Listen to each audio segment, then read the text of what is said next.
ఉన్నారా? హల్లెలూయా. దేవునికి మహిమ కలుగును గాక. దేవుడు ఎంతో నమ్మదగిన వాడు, మంచివాడు. మరి విధంగా దేవుని సన్నిధిలో మనందరం కూడా చేరి రావడానికి దేవుడు మనకు అవకాశం ఇచ్చాడు. దేవుని యొక్క సన్నిధిలో సమయం గడపడం ఎంతో విలువైనది. మన సమయం లోకంలో ఎంతో గడుపుతున్నాం, అయితే దేవుని సన్నిధిలో గడిపే ప్రతి నిమిషం కూడా చాలా విలువైంది.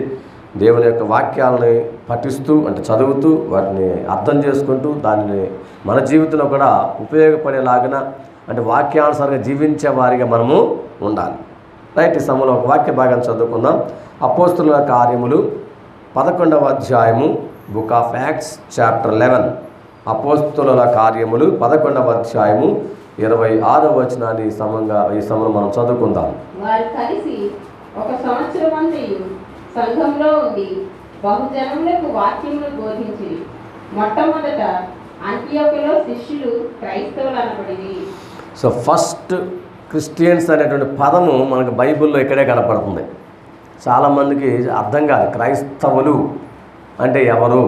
ఇంగ్లీష్లో క్రిస్టియన్స్ అనే మాట కనపడుతుంది కదా, అది ఎవరైతే క్రీస్తును అనుసరిస్తున్నారో, క్రీస్ట్ అంటే క్రైస్ట్ అంటారు ఇంగ్లీష్లో, క్రీస్తు అంటాం కదా, క్రీస్తును అనుసరించేవారు, క్రీస్తు అనుచరులు.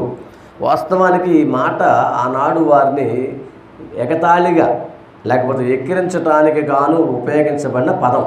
క్రిస్టియన్స్ అనేది నిజానికి మంచి మాట కదా, ఆ లెక్కలో ఎగతాళి చేయడానికి వాడారు. కానీ ఆ పదమే చివరికి అందరికీ దేవుని నమ్ముకున్న వారందరూ, యేసు ప్రభువుని నమ్ముకున్న వారందరూ కూడా క్రీస్తు అనుచరులు, క్రీస్తును వెంబడించిన వారు అనే మాట ఇక్కడ మనకు కనపడుతూ ఉంది. కారణం ఏంటంటే వాక్యమును బోధించినప్పుడు ఆ వాక్యాన్ని విన్నారు.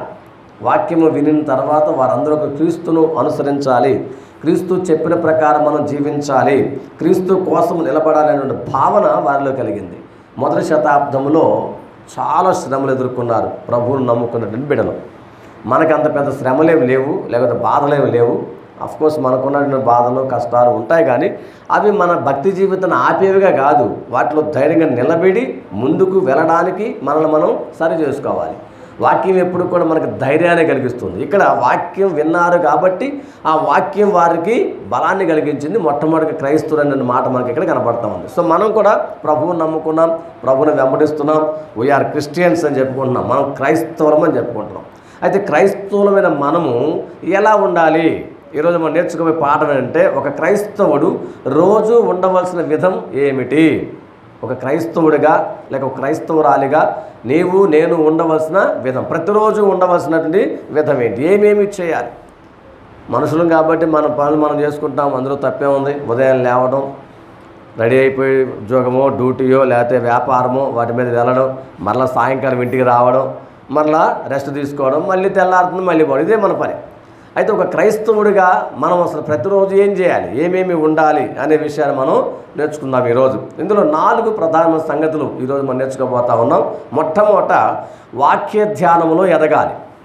ఒక క్రైస్తవుడు వాక్య ధ్యానంలో ఎదగాలి. ఇక్కడ మనం చదువుకున్నాం ఆల్రెడీ. వారికి వాక్యము బోధించబడింది, వారు వాక్యాన్ని ధ్యానం చేస్తూ ఉన్నారు. అంటే వాక్యాన్ని మెడిటేట్ చేస్తూ ఉన్నారు. మెడిటేషన్ అంటాం, అంటే ధ్యానం చేయటం. ఏమిటి ధ్యానం చేయటం? నిజానికి వాక్యము అంటే ఆత్మీయ ఆహారం. మనం భోజనం చేస్తే మనకి కండబలం వస్తుంది, లేదా ఆరోగ్యం వస్తుంది, శక్తి సామర్థ్యాలు వస్తాయి, రక్తం బాగా ఉంటుంది. కొంతమంది రక్తం తక్కువ ఉంటుంది. ముఖ్యంగా మనం బ్లడ్ టెస్ట్కి వెళ్తే ఎప్పుడు చూసినా ప్రతి మనిషికి రక్తం లేదని చెప్తారు. కానీ అది ఆత్మీయమైన ఆహారం కాదు, శారీరకమైన ఆహారం. దానివల్ల శరీరంలో బయటకి కనపడడానికి బాగున్నామా లేమా, నీరసంగా ఉన్నామా, బలహీనంగా ఉన్నామా తెలిసిపోతూ ఉంటుంది. మరి అలాగే ఆత్మలో కూడా మనం బలపరచబడాలి అంటే ఆత్మీయ ఆహారం కావాలి. ఆత్మకి ఆహారం పెట్టాలి, మనం తినే ఆహారం సరిపోదు. మరి ఏం తినాలి? ఇదిగో దేవుని వాక్యం మన ముందు ఉంచబడింది. సో ఈ వాక్యమే మనకు ఆత్మీయ ఆహారం. సో వాక్యాన్ని ఎంతగా తింటే, అంటే ఎంతగా చదివితే, తింటమంటే పేజీలు తీసుకొని నోట పెట్టి తింటాం కాదు. ఎన్నటికి ఒకప్పుడు ఈ బైబిల్ పూర్తిగా అందరికీ అందుబాటులో లేని కాలంలో మేరీ జోన్స్ అని ఒక యవనస్తురాలు బైబిల్ కోసం చాలా ప్రయాసపడింది. ఎందుకంటే ఆ రోజుల్లో కేవలం బైబిల్ అనేది బాగా ధనికులు, బాగా ఎక్కువ డబ్బులు ఉన్న వారికి మాత్రమే దొరికేదనమాట. అలాంటి వారి దగ్గర మాత్రం బైబిల్ ఉంటే వీళ్ళు వెళ్ళి బతిమలు ఆడుకొని కాసేపు చదువుకొని వచ్చేవారు. ఎవరికి వాళ్ళకి బైబిల్ ఉండేది కాదు ఆ రోజుల్లో. బైబిల్ చదవని ఆశ అయితే ఉంది, కానీ బైబిల్ చదవడానికి అంత ఈజీగా దొరికేది కాదు.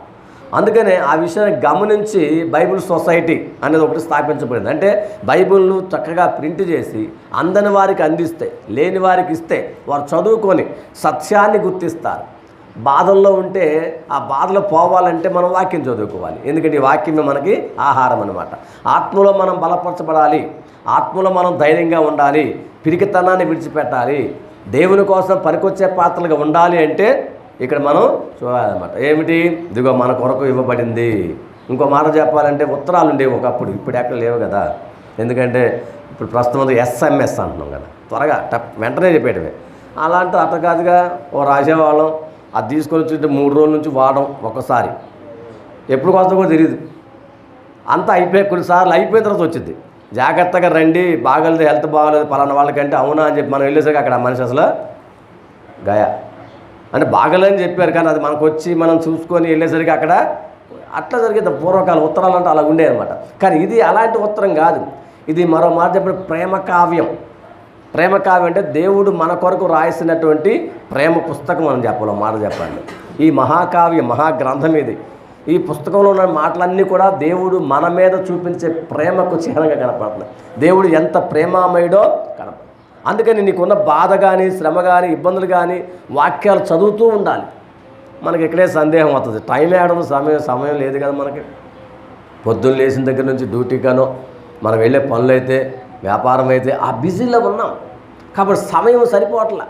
కానీ సమయం సరిపోయినప్పటికీ తప్పనిసరిగా ప్రతిరోజు ఏదో క్యాలెండర్లు చదివి ఒక మొక్క కాదు, ఆ మొక్క సరిపోదు.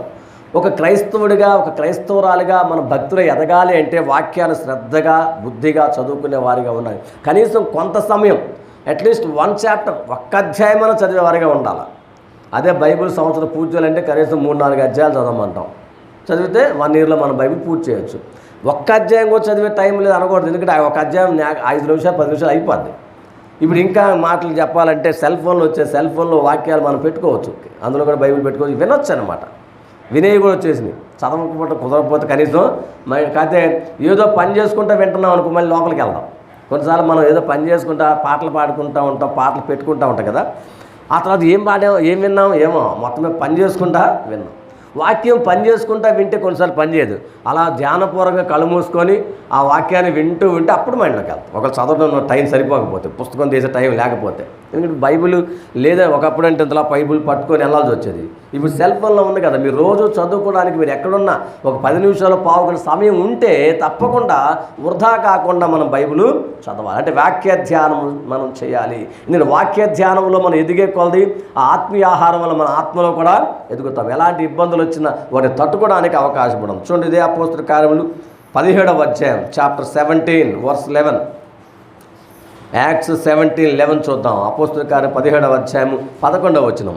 వీరు తెస్సలోనికలో ఉన్న వారి కంటే గనులై ఉంది గనుక ఆసక్తితో వాక్యమును అంగీకరించి పౌలును సీలయును చెప్పిన సంగతులు అలా ఉన్నవో లేవో అని ప్రతి దినమును లేఖనములు పరిశోధించుచూ వచ్చిరి. పరిశోధన అంటే రీసెర్చ్ చేసినట్టు కనపడుతుంది. బెరయలోని క్రైస్తవుల గురించి ఇక్కడ రాయబడింది. బెరయలోని క్రైస్తవులు తెస్సలోనికైన సంఘంలో ఉన్న వారికంటే గనులండి వీళ్ళు. ఎందుకు గనులయ్యాయంటే వాక్యం చెబుతుంటే ఆసక్తితో అంగీకరించారు. అంటే వాళ్ళకున్న ఆ ఇంట్రెస్ట్ ఎంత గొప్పదో చూడండి. పిల్లలు బాగా ఇంట్రెస్ట్ ఉన్నప్పుడు వాళ్ళు చెప్పే పాఠం అర్థమైతే 100కి 100 వస్తాయి. అదే పిల్లవాడు సరిగా ఆసక్తి లేకుండా వినకుండా ఉంటే వాళ్ళకు 100కి 100 రావు, ఫెయిల్ అవుతారు. ఎందుకు ఫెయిల్ అయ్యామంటే ఆసక్తి లేదు ఆ టైంలో.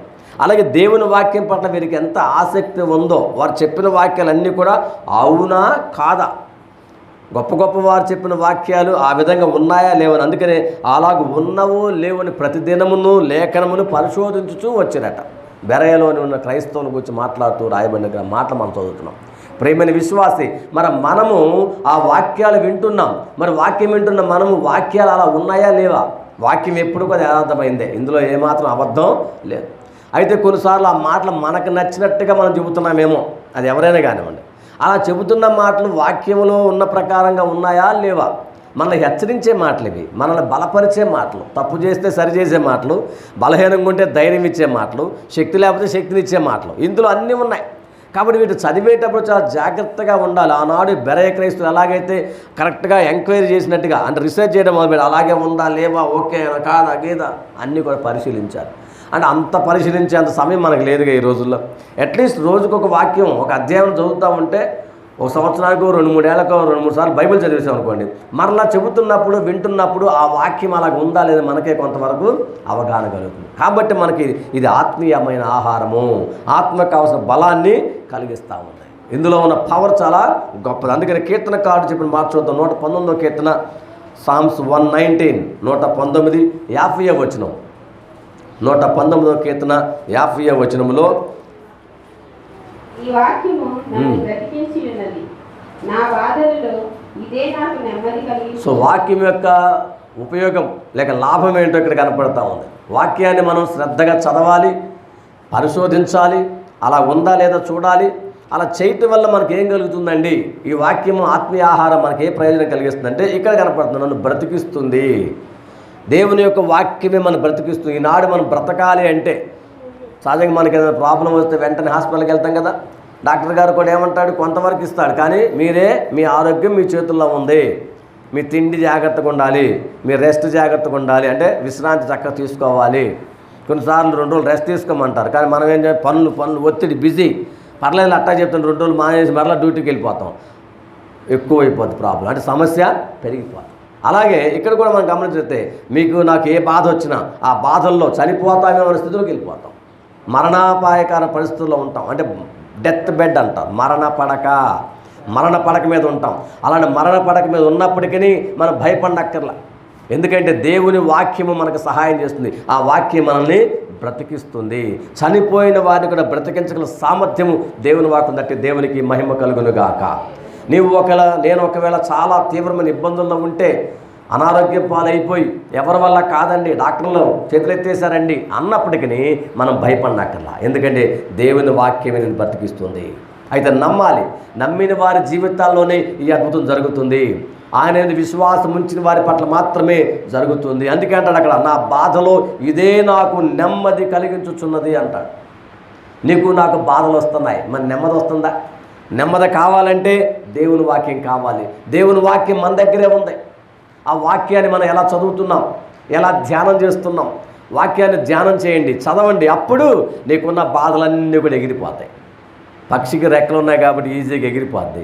మనం ఎగరాలంటే ఎగరగలమా? ఒకళ్ళు ఎగిరితే ఇంత కింద పడతాం, కాళ్ళు చేసి విరుగుతుంది దెబ్బకి. ఎందుకంటే పక్షిలాగా మన బాడీ వెయిట్ లెస్ కాదు కదా, అంటే శరీరం బలం ఎట్లా ఎగరగలిగే స్తోమత మనకి లేదు. పక్షికి ఉంది అవకాశం. మనం కూడా ఒకరోజు ఎగురుతాం. ఎప్పుడు తెలుసా? యేసు ప్రభు 2వ మారు రాబోతా ఉన్నాడు. ఆయన వచ్చినప్పుడు మన అందరం కూడా అలాగా ఎత్తబడతాం. ఆశ్చర్యం, ఈ శరీరం ఏమైపోతుందంటే మహిమ శరీరం అయిపోతుంది, మార్చబడుతుంది అన్నమాట.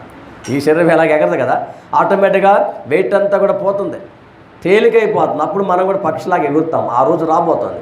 కానీ ఇప్పుడు మనకున్న బాధ ఏదైతే ఉందో ఆ బాధలో నెమ్మది లేదు, సమస్యగా ఉంది, కష్టంగా ఉంది. కానీ దేవుని వాక్యం కనుక మనం శ్రద్ధగా చదివినట్లయితే ఆ వాక్యమే మనకి నెమ్మదిని కలిగిస్తుంది. ప్రేమని విశ్వాసులారా, మీరు ఒకవేళ బాధల్లో ఉంటే గమనించండి, ఆ బాధలు పోవాలంటే వాక్యాన్ని శ్రద్ధగా చదవాలి.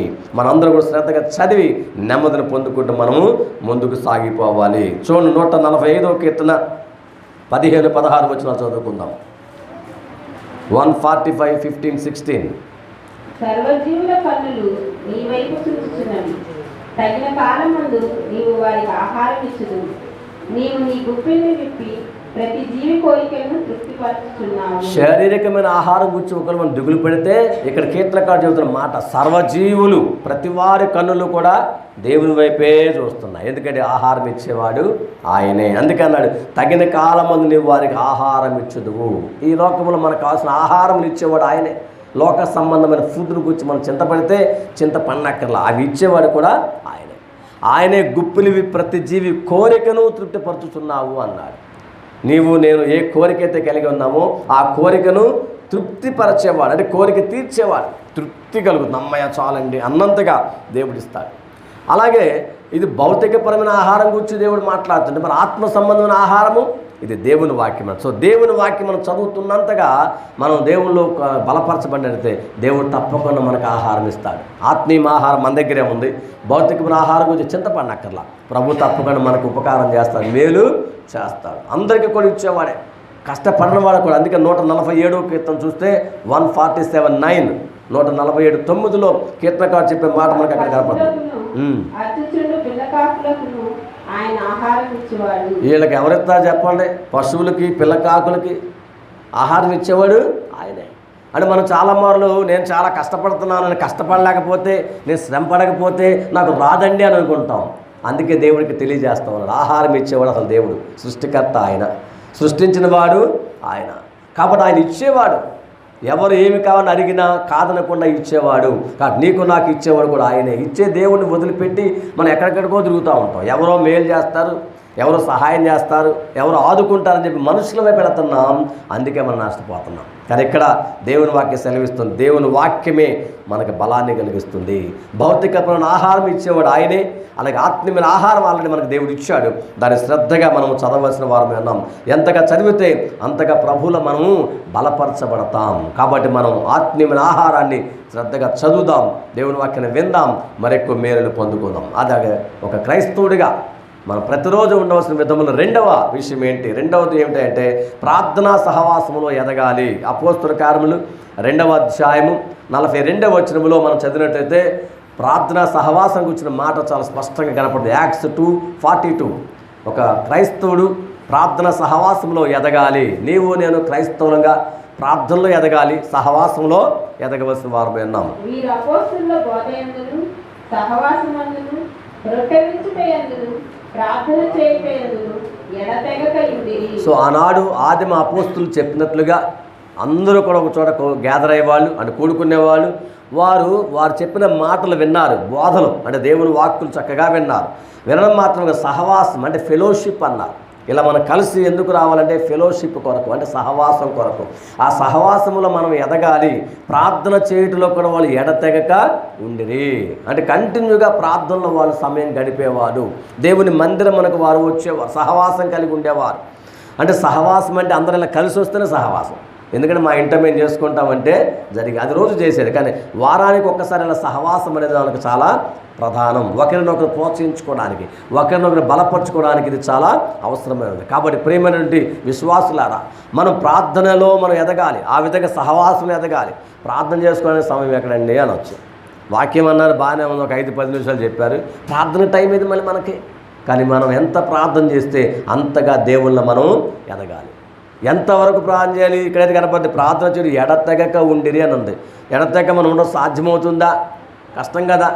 యేసుప్రభువు వారు కూడా లూకాసు వార్త 18వ అధ్యాయం 1వ వచనంలో ఉపమానం చెప్పిన మాట కనపడుతుంది. వారు విసుకక నిత్యము ప్రార్థన చేయుచుండవలన్నట్టుకు ఆయన వారికి ఉపమానం చెప్పిన మాట అక్కడ కనపడుతుంది. లూకా 18:1 ఒక ఉపమానం చెప్పాడు. ఆ ఉపమానం చెప్పేమని చెప్పిన మాట విసుకక నిత్యము ప్రార్థన చేయుచుండవలెను. నిత్యము ఎట్ట కుదురుద్ది? అసలు డ్యూటీలు చేసుకోవద్దా? వ్యాపారాలు చేసుకోవద్దా? మన ఇతర పనులు చేసుకోవద్దా? అది కాదు భావన. ఉన్నదానిలో సమయాన్ని సద్వినియోగపరచుకోవాలి. కొంత సమయాన్ని దేవుని సన్నిధిలో మనం ఖచ్చితంగా గడపాలి. అట్లీస్ట్ ఒక 5-10 నిమిషాలైనా వాక్యం చదువుకొని చెప్పాం కదా, మరి ప్రార్థన కూడా మరో 10-15 నిమిషాలు, అంటే ఒక అరగంట అట్లీస్ట్. అమ్మో మొత్తం మీద అరగంట కావాలి, పాస్గా టైం దొరుకుద్దా? ఒకవేళ మనం ఒక 30 నిమిషాలు దేవుడి సన్నిధిలో గడపలేకపోతే మన రోజంతా కూడా 30 గంటలు వేసుకోండి, 24 గంటలు 30 అనుకుందాం, అది ఎంత ఇబ్బందో ఎంత పెయినో ఆలోచించాలి. ఆ పెయిన్ అంటే ఆ నొప్పి, ఆ బాధ రాకుండా ఉండాలంటే అట్లీస్ట్ ఒక అరగంట సేపు దేవుడి సన్నిధిలో మన సమయం గడపాలి. మనకు అదేం తెప్పట్లేదు, ఏం చేయట్లేదు అనుకోవచ్చు, కానీ దేవుడు నీకేం కావాలో అవన్నీ ఇస్తాడు. ఏమీ బాధపడనక్కర్లేదు అంటున్నాడు. నీకేం కావాలో ఆయనకి తెలుసు. మరి మనం ఏం చేయాలి? ప్రార్థన చెప్పుకోవాలి. దేవా నీకు సహాయం చేస్తున్నాను కృప. అందుకన్నాడు ఎప్పటికప్పుడే. అందుకే ఇక్కడ ఇవ్వబడింది అన్నమాట, వసుకక నిత్యము ప్రార్థన. ఎప్పుడు కూడా విసుక్కోకుండా నిత్యం ప్రార్థన ఎట్ట చేస్తాం? మనందరికీ గోపం కదా, విసుక్కోకుండా ఉంటామా? ఒక పని 1 గంట సేపు చేస్తాం, 2 గంటలు చేస్తాం. అదే పని పొద్దా చేయమంటే విసుక్కుంటాం కదా. కానీ ఇక్కడ ప్రార్థన చేసే విషయంలో మాత్రం విసుక్కోవద్దు. నిత్యము ప్రార్థించే వారిగా, అంటే మన హృదయంలో ఎప్పుడు ఆ మనసు ఉండాలి, ప్రార్థించే మైండ్ ఉండాలి. దేవునికి నేను మొరబెడుతున్నాను, దేవుడు నాకు తప్పకుండా సహాయం చేస్తాను, ఏమి కావాలని కోరుకుంటే అవి మనకి ఇస్తాను. సో ప్రార్థన. ఎఫెసీయులకు రాసిన పత్రిక 6వ అధ్యాయము, ఎఫెసియన్స్ 6:18, ఎఫెసీ పత్రిక 6వ అధ్యాయం 18వ వచనం చూస్తే మనకు అక్కడ కనపడుతుంది. ఆత్మ వలన ప్రతి సమయమునందును ప్రతి విధమైన ప్రార్థనను విజ్ఞాపనలను చేయొచ్చు. ఆ విషయమై సమస్త పరిశుద్ధుల నిమిత్తము పూర్ణమైన పట్టుదలతో విజ్ఞాపన చేయొచ్చు మెలకువగా ఉండు. సో ప్రార్థన సహవాసం గురించి మాట్లాడుతూ భక్తుని పౌలు ఎఫెసు సంఘం రాస్తూ చెప్పిన మాట, ఆత్మ వలన ప్రతి సమయంలో. అంటే ప్రార్థన చేయడానికి దేవుడు మనకు సహాయం చేస్తాడు, పరిశుద్ధాత్మ దేవుడు మనకు సహాయం చేస్తాడు. మీరేం టెన్షన్ పడనక్కర్లేదని చెప్తున్నాడు. మనకు రాదని కంగారు పడనక్కర్లా, ఆత్మదేవుడు మనకు సహాయం చేస్తాడు. మనం ఏం చేయాలో ఆయన నేర్పిస్తాడు. ప్రతి విధమైన ప్రార్థన విజ్ఞాపన చేయాలి, అంటే ప్రభు దగ్గర మనం చెప్పుకోవాలి. మన తోటి వారి కొరకు, అందరి కొరకు ప్రార్థించే వారిగా మనం అక్కడ ఉండాలి. సో విజ్ఞాపన చేస్తూ మెలకువగా ఉండండి అన్నాడు. అంటే అలర్ట్గా ఉండండి, సిద్ధపాటుగా ఉండండి, ప్రభు ఆలకిస్తాడు. మనమైతే ప్రార్థన చేస్తూనే ఉండాలి, అందరి కొరకు ప్రార్థించే వారిగా ఉండాలి. సహవాసం అంటే అది. మన తోటి వారు ఎవరైతే సమస్యలు చెప్పారో ఆ సమస్యల వారికి విడుదల కలగాలని మనం ప్రార్థించాలి. ఒక క్రైస్తవుడిగా ప్రతిరోజు మనం చేయవలసిన పని, దేవాదిగో నాయన నా సంఘంలో బిడ్డల కొరకు ప్రార్థన చేస్తున్నాను, దేశం కొరకు ప్రార్థన చేస్తున్న ప్రభా, అప్పుడు దేవుడు కూడా ఆలకిస్తాడు. పరిశుద్ధుల కొరకు చేసే ప్రార్థన, పరిశుద్ధంగా మనం చేసే ప్రార్థన ఆయన ఆలకిస్తాడు. విజ్ఞాపనలు వినే దేవుడు ఆయన, ఆలకించి వదిలిపెట్టేవాడు కాదు, జవాబిచ్చే దేవుడు. ఎందుకంటే వాక్యం చదవాలని నేర్చుకున్నాం. రెండవదిగా ప్రార్థన సహవాసంలో ఎదగాలి, ఇతరుల కొరకు ప్రార్థించే వారిగా మనము ఉండాలి. మనం ఎంతగా ప్రార్థన చేస్తే అంతగా మనకు కనపడుతుంది. మొదటి తెస్సలోనికై 5వ అధ్యాయం 17-18 వచనంలో కూడా మనకు కనపడుతుంది. ఎడతెగక ప్రార్థన చేయడి అంటూ మొదలు పెట్టారు పౌలు గారు. అక్కడ కూడా తెస్సలోని సంఘాన్ని రాస్తూ చెప్పిన మాట కనపడుతుంది. ఎడతెగక ప్రార్థన చేయండి అంటే గ్యాప్ అనేది లేకుండా ప్రార్థన కష్టం కదా. కానీ మనస్సులో కనుక ఆలోచన ఉంటే మనం ఏమున్నప్పటికీ ప్రార్థించే మనసు మనకు ఉంటుంది. సో ప్రార్థన చాలా ప్రధానమైంది. వాక్యం చదవడం మాత్రమే కాదు, వాక్యం మనకు ఆత్మలో బలాన్ని కలిగిస్తుంది, ప్రార్థన ధైర్యాన్ని కలిగిస్తుంది. నేను ప్రార్థన చేశా, దేవునికి మొరబెట్టుకున్నా, విన్నపాలు ఇచ్చేస్తేనే కానీ మనకి జవాబు పంపుతాడు, తప్పకుండా మనకు సహాయం చేస్తాడు. ఈ రెండు బాగానే ఉన్నాయి. ఇక మూడో విషయానికి వచ్చేసరికి ఒక క్రైస్తవుడిగా మనం ఏం చేయాలి అంటే సిలువ మోయాలి. సిలువ మోయటం ద్వారా ఒత్తిడి పనులు అన్నిటిని కూడా ఎదుర్కోవాలి. చాలా ఆపదలు వస్తాయి, ఒత్తిడి వస్తుందన్నమాట, ప్రెషర్ అంటాం. మన చుట్టూ కూడా ప్రెషర్. సిలువ అంటేనే సహజంగా సిలువను చూడగానే చాలామంది అమ్మో అనుకోండి. ఎందుకు సిలువ అంటే శ్రమలకు సంకేతం, బాధలకు సంకేతం. యేసు ప్రభు సిలువ మరణంలో మనకేమీ సుఖం కనపడతలా. సిలువ సుఖం కల్పించిందా? ఆయనకు మరణాన్ని కలిగించింది, శ్రమను చూపించింది, మరో మాట చెప్పడం చాలా బాధను కలిగించింది. కానీ ఆ సిలువే మనకు విలువను తెచ్చింది. సిలువ చూడగానే చాలామందికి భయం వేస్తుంది, కానీ ఏం పర్వాలా, ఆ సిలువ మనకెంతో ఉపకారం కలిగిస్తుంది, ధైర్యాన్ని కలిగిస్తుంది. అందుకని యేసు ప్రభు వారు కూడా ఆ సిలువను గురించి మాట్లాడుతూ చెప్పాడు. మార్కు సువార్త 8వ అధ్యాయం 34-37 వచనాలు చూస్తే మనకు కనపడుతుంది. మార్కు 8:34-37. అలాగే లోకాలో ఉంది, మత్తయిలో కూడా ఉంది అదే వాక్య భాగం. ఆయన తన శిష్యులను జనసమూహంలో తన యొద్దకు పిలిచి, నన్ను వెంబడింపగోరువాడు తనను తాను ఉపేక్షించుకొని తన సిలువ ఎత్తుకొని నన్ను వెంబడింపవలెను. తన ప్రాణమును రక్షించుకొనగోరువాడు దాన్ని పోగొట్టుకొని, నా నిమిత్తమును సువార్త నిమిత్తమును తన ప్రాణమును పోగొట్టుకునేవాడు దాన్ని రక్షించుకొనును. ఒకరు సర్వలోకమును సంపాదించుకొని తన ప్రాణమును పోగొట్టుకొనుట వారికి ఏమి ప్రయోజనము? మనుషుడు తన ప్రాణములకు ప్రతిగా ఏమి ఇయ్యగలుగును? మనం చాలా జాగ్రత్తగా గమనిస్తే ప్రశ్నలు ఉన్నాయి ఇక్కడ, అంటే క్వశ్చన్ మార్క్స్ ఎక్కువ కనపడుతున్నాయి. యేసు ప్రభువారు శిష్యరకమును గూర్చి రాస్తున్నాడు ఇక్కడ. అంటే క్రైస్తవులుగా ప్రభువును వెంబడించే శిష్యులుగా మనము ఏం పోగొట్టుకుంటున్నాము? నిజంగా ఇక్కడ చెప్తున్నాడు, ఒకవేళ మొత్తం సంపాదించావు, సర్వలోకాన్ని సంపాదించావు, కానీ ప్రాణం పోయింది, ఏమిటి ఉపయోగం? ప్రాణానికి ప్రతిగా మనం ఏమి ఇవ్వగలము? అందుకని ఏం చేయమన్నా అంటే, ఒకవేళ నన్ను వెంబడించాలి అంటే కొంచెం కఠినమైన మాటే. ఏం చెప్తున్నాడు? తనను తాను ఉపేక్షించుకోవాలి, అంటే తనను తాను కాదనుకోవాలి, సిలువనెత్తుకొని నన్ను వెంబడించాలి. అంటే శ్రమలు బాధలు పడడానికి నేను సిద్ధమే ప్రభా, ఒత్తిడిని ఎదుర్కోవడానికి సిద్ధమే ప్రభా, ఆపదలు వస్తున్నాయా సిద్ధమే ప్రభా, వీటిని మోస్తాను ప్రభా, భరిస్తాను ప్రభా, నీ కోసం నేను భరిస్తాను. అంటే ప్రభువు కోసము వాటన్నిటిని తట్టుకునేటువంటి మనస్సు మనకు కలిగి ఉండాలి. ఒక క్రైస్తవుడిగా ప్రతిరోజు మన జీవితంలో ఎన్నో శ్రమలు బాధలు తిప్పలు వస్తున్నాయి. మనవారు మనల్ని అవమానించవచ్చు, మనవారు మనల్ని ఎగతాళి చేయొచ్చు, మన బంధువులు కావచ్చు, లేకపోతే ఫ్రెండ్స్ కావచ్చు, ప్రభువు నమ్ముకున్న దానిని బట్టి వాళ్ళు మనల్ని ఎగతాళి చేయవచ్చు. కానీ అవన్నీ భరించండి అంటున్నాడు ఇక్కడ ప్రభు. వాటిని భరిస్తేనే, ప్రతిరోజు వాటిని భరిస్తేనే మనం శాశ్వతమైన జీవాన్ని పొందుకుంటాం, నిత్య జీవాన్ని మనం పొందుకుంటాం. ఒకవేళ అలా కాదనుకోండి, వీటిలో ఏది ఎక్కువగా చేస్తున్నాం. అందుకని మరలా మత్తయి సువార్త 10వ అధ్యాయం 38-39 రాసుకున్న తర్వాత మీరు చదువుకోండి. మత్తయి సువార్త 10వ అధ్యాయం 37-39. అక్కడ ఏం కనపడుతుందంటే ఏదైతే నీకు కావాలో వాటన్నిటిలో నాకు సహాయం చేయాలి అంటే ప్రభువునే మనం ఫస్ట్, మనకు కావాల్సిన వాళ్ళు చాలామంది ఉంటారు సహజంగా, తండ్రి కానీ తల్లి కానీ లేదా కొన్ని పిల్లలంటే ఇష్టం, ఇలా వాళ్ళ ఫస్ట్ ప్రయారిటీ ఇస్తాం, ఫస్ట్ ప్రయారిటీ. కానీ ఇక్కడ దేవుడు ఏమన్నా కాదు మొట్టమొదట తండ్రినైనా తల్లినైనా నాకంటే ఎక్కువగా ప్రేమించువాడు నాకు పాత్రుడు కాడు అని రాయబడిన ఆ మాటలో. ఇదేంటంటే బాబు అట్రా రాసాడు బైబిల్లో. మత్తయి సువార్త 10వ అధ్యాయం 37 గుండెల్లో బాంబు వెళ్ళట్టు ఉంటుంది. ఏంటి, తండ్రిని కానీ తల్లిని నాకంటే ఎక్కువ ప్రేమించువాడు నాకు పాత్రుడు కాడు అంటున్నాడు యేసయ్య. అంటే ఎలా అంటే నాకు ఫస్ట్ ప్రయారిటీ ఇవ్వండి, నాకు ప్రథమ స్థానం ఇవ్వండి అని చెప్పాడు యేసయ్య. కారణం అంటే సృష్టికర్త, మనల్ని సంరక్షించేవాడు, మనల్ని భద్రపరిచేవాడు, మనకు అన్నీ ఇచ్చేవాడు ఆయనే. కానీ మొట్టమొదటి దేవునికి స్థానం ఇవ్వండి అంటున్నాడు. ఆ తర్వాత మీరు ఏ పోస్ట్ ఎవరికైనా ఇచ్చుకోండి, సెకండ్ రౌండ్. ఫస్ట్ మాత్రం ప్రభువుకి ఇవ్వాలి, ఆ తర్వాత నీకు నచ్చిన వాళ్ళకి ఇచ్చుకో. అది ఇక్కడ చెప్తున్నమాట. అలా చేస్తేనే, అంతేగా సిలువనెత్తుకు నన్ను వెంబడించకపోతే నాకు పాత్రుడు కాడు అన్నాడు అక్కడే.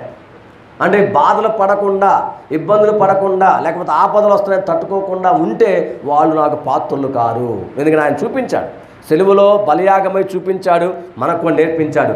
ఆ యజ్ఞములో ఆయన బలియాగ్నమై చనిపోయి మరణాన్ని జయించి లేచాడు, పునరుద్ధారణ అయ్యాడు. అలాగే మనము కూడా మన జీవితాల్లో బాధలు తిప్పలు ఇబ్బందులు వచ్చినప్పుడు కంగారు పడనక్కర్లా, వాటి జయిస్తాం. ఎప్పుడు సిలువనెత్తుకొని మనం ఆయన వెంబడించే వారిగా ఉంటే, బాధలు తట్టుకొని ఓర్చుకునేవారిగా ఉంటే, తట్టుకునేవారిగా ఉంటే మనకు సహాయం చేస్తాం.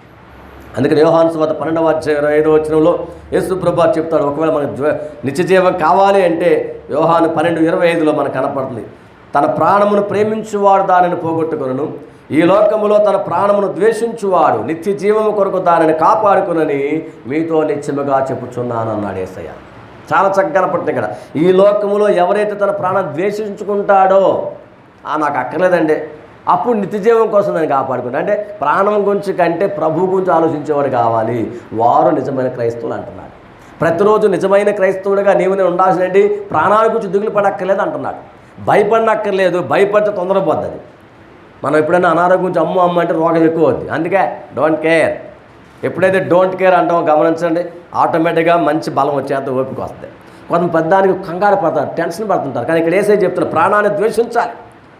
అంటే ఏం పర్వాలా, దేవునికి అప్పగించుకున్నాం, ఆయన చూసుకుంటాడు. అప్పుడు నిత్య జీవం ఉంది, శాశ్వతమైన కాలం మనం జీవించగలం. ఆ నిత్య జీవం మనం పొందుకోవడానికి ప్రభువుని వెంబడించే వారిగా ఉండాలి. ప్రభు నీకు నాకు సహాయం చేస్తాడు. మనకి ఏది కావాలో ఈ ప్రాణాన్ని గురించి చింత మనకు అక్కర్లా, ప్రభువుకి అప్పగించాం, ప్రభు తప్పకుండా మనకి సహాయం. జీవంనిచ్చేవాడు ఆయన, జీవ ప్రదాత ఆయన, జీవనదాత ఆయన, విముక్తిని కలిగించేవాడు. మనకు కావాల్సిన విడుదల ఏదైతే ఉందో, బాధ నుంచి విడుదల, శ్రమ నుంచి విడుదల, అవన్నీ కూడా కలిగించేవాడు యేసయ్య. ఇక్కడ ఆయనకే మనం సమర్పించుకొని మనం ముందుకు సాగిపోవాలి. ఇకపోతే 4వది, ఒక విశ్వాసిగా మనం ప్రతిరోజు చేయవలసిందంటే విశ్వాసంలో స్థిరపరచబడాలి. అపోస్తలుల కార్యం 16వ అధ్యాయం 5వ వచనం, బుక్ ఆఫ్ యాక్ట్స్ 16:5, విశ్వాసములో స్థిరపడుట. గనుక సంఘములు విశ్వాసములో స్థిరపడి అనుదినములు లెక్కకు విస్తరించుచుండెను. ఎలా విస్తరించబడ్డారంట? విశ్వాసమును స్థిరపడి చాలామంది సంఘములు చేర్చబడ్డారు. మరి విశ్వాసం స్థిరం లేకపోతే, స్థిరం అంటే తెలుసు కదా, స్టాండర్డ్. బాధ వస్తే పారిపోవటం కాదు, ఇబ్బంది వస్తే అమ్మో నాకు వద్దు బాబాయ్ దూరం అయిపోవటం కాదు. అలాగా ప్రభువులు స్థిరపడాలా. ఎప్పుడు మనకు వచ్చిన వాటన్నిటిలో కూడా విశ్వాసములు స్థిరపడాలి. విశ్వాసం స్థిరపడాలి అంటే వాక్యం బాగా చదవాలి, వాక్యం బాగా చదవాలి, దేవుని మందిరానికి రావాలి, దేవుల్లో ఎదగాలి. అప్పుడు మనకు విశ్వాసం పెరిగిద్ది. విశ్వాసం అంటే ఇంకా నమ్మకం, దేవుని మీద నమ్మకం. ఏమని, ఏదైనా సరే నాకు ఆయన ఇస్తాడు, నేనేమి కంగారు పడను, తప్పకుండా నాకు మేలు చేస్తాడు, న్యాయం చేస్తాడు, నమ్మితే దేవుడు మన కోరికలు తీరుస్తాడు. ప్రియమైన విశ్వాసులారా, ప్రభు సమస్తాన్ని ఇచ్చేవాడు. నీ కోరిక నా కోరిక ఇచ్చే దేవుడు మనకు తోడుకున్నాడు. కానీ మనం భయపడద్దు, ధైర్యంగా మనం సాగిపోదాం. చివరికి ఒక మాట చదువుకొని మనం ముగించుకుందాం. 1 పేతురు 4వ అధ్యాయము 16వ వచనంలో ఈ విధంగా ఉంది. 1 Peter 4:16 చాలా ఇంపార్టెంట్ వర్డ్స్, మీరు అందరూ అండర్లైన్ చేసుకోండి. ఎవడైనను క్రైస్తవుడైనందుకు బాధ అనుభవించిన ఎడల అతడు సిగ్గుపడక ఆ పేరును బట్టి దేవుని మహిమపరచవలెను. అండర్లైన్ చేసుకోవాల్సిన మాట, చాలా ఇంపార్టెంట్ ముగింపు మాట ఇది. ఒకవేళ మనము క్రైస్తవులుగా ఉంటే బాధ అనుభవించాల్సి వస్తే కనుక అలా బాధ అనుభవించడం సిగ్గుపడద్దు అంటున్నాడు పేతురు గారు. ఎందుకని? ఆ పేరుని బట్టి దేవుని మహిమపరచాలి. అంటే దేవుణ్ణి మనం మహిమపరిచే వారిగా ఉండాలి. ఎందుకంటే పేతురు గారికి బాగా అనుభవం అనమాట. ఆయన తన గురువు గారి దగ్గర ఉన్నాడు కాబట్టి ఆయనకు తెలుసు ఆ విషయం. అందుకని చెప్తున్నాడు, మిమ్మల్ని క్రైస్తవులై బాధపడుతున్నారా, బాధ అనుభవిస్తున్నారా, టెన్షన్ పడద్దు, తప్పకుండా మీరు సహాయం చేస్తారు. మీరు కోరుకున్న దాన్ని ఆయన ఇచ్చేవాడై ఉన్నాడు. ఏం కావాలని కోరుకున్నారో దాన్ని ప్రభు మీకు ఇస్తాడు. చాలాసార్లు మనం అనుకుంటాం, మనం క్రైస్తవులుగా వాళ్ళు వీళ్ళు మనం అనుమానిస్తున్నారా, అవమానిస్తున్నారా, బాధ పెడుతున్నారు. అక్కడ అన్నాడు, బాధ పెడుతున్నారా, సిగ్గుపడద్దు. ఆ పేరుని బట్టి మీరు దేవుణ్ణి మహిమపరచండి. దేవుని మహింపరిచే వారిగా ఉండాలా. ఎలా మహింపరచగలమండి? దేవుని యొక్క వాక్యాన్ని ప్రతిరోజు చదివే వారిగా ఉండాలా. ఒక క్రైస్తవుడిగా ప్రతిరోజు మనం ఉండవలసిన విధం ఏమిటి? ఈ పద్ధతులు, ఈ 4 విషయాలు మనం గమనించినట్లయితే దేవుని దీవులు మనకు తప్పక వస్తాయి. వాక్య ధ్యానం అంటే వాక్యాన్ని చదవాలి. ఆ వాక్యం చదువుతూ ఎదగవలసిన వారమే ఉన్నాము. ఎందుకంటే వాక్యమే మనకి ఆత్మీయ ఆహారము. రెండవది, వాక్యం చదవడం మాత్రమే కాదు, ప్రార్థన సహవాసం ఎదగాలి. అంటే మందిరంలో మానకుండా రావాలి. దేవుళ్ళు ఎదగడానికి చక్కని ప్రయోజనకమైన సాధనమే ఉంది. కాబట్టి ప్రార్థనలో మనం సహవాసంలో ఎదిగే వారిగా ఉండాలి. అనుదినము ఈ విషయాన్ని గమనించాలి. మూడవదిగా, సిలువను మోయాలి.